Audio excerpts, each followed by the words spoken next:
ये मान्यता है कि पितृपक्ष के दौरान हर साल पूर्वज धरती पर आते हैं और ये साल बेहद महत्वपूर्ण होता है जब परिवार के दिवंगत लोगों को याद किया जाता है। पितृपक्ष की अवधि 16 दिन की मानी जाती है, जब पिंडदान होता है, श्राद्ध होता है, पितृ तर्पण जैसे अनुष्ठान किए जाते हैं। इस दौरान पितरों का तर्पण करने से उन्हें मोक्ष की प्राप्ति होती है। इसके साथ साथ घर में भी खुशहाली का आगमन होता है। पितृपक्ष में पितरों की आत्मा की शांति के लिए तर्पण जैसे कार्य किए जाते हैं। पितृपक्ष में हम जो भी काम करते हैं वो हमारे पूर्वजों की आत्मा को शांति पहुंचाता है।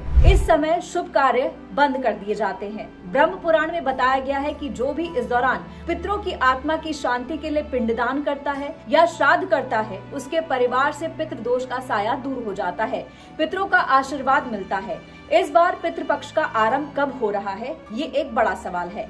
17 तारीख को या फिर 18 सितंबर को, इसको लेकर कंफ्यूजन है। हिंदू पंचांग के मुताबिक तो पितृपक्ष की शुरुआत 17 सितंबर से हो रही है, लेकिन इस दिन श्राद्ध नहीं किया जाएगा।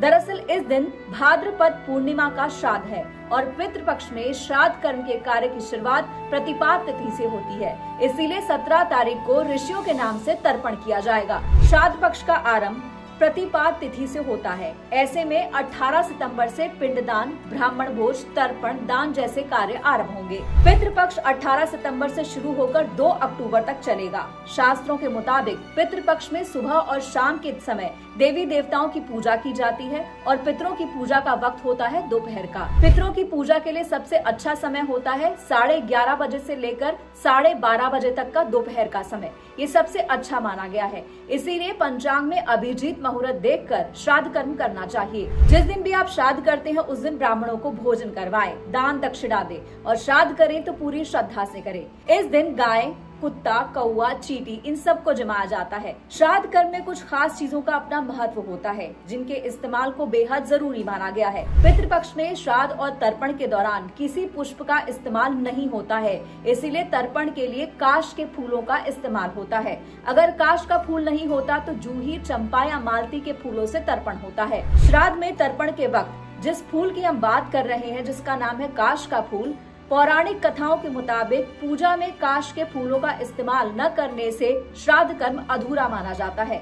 सफलता पानी हो, आर्थिक तरक्की चाहिए हो, घर में शांति चाहिए हो, संतान की प्राप्ति हो, इसके लिए पितृदोष को दूर करना जरूरी होता है। इसीलिए पितृपक्ष में पूर्वजों को याद करके उन्हें श्रद्धांजलि दें, उनके नाम से दान करें। इस साल एक महत्वपूर्ण बात यह है कि पितृपक्ष की शुरुआत चंद्र ग्रहण से होने जा रही है।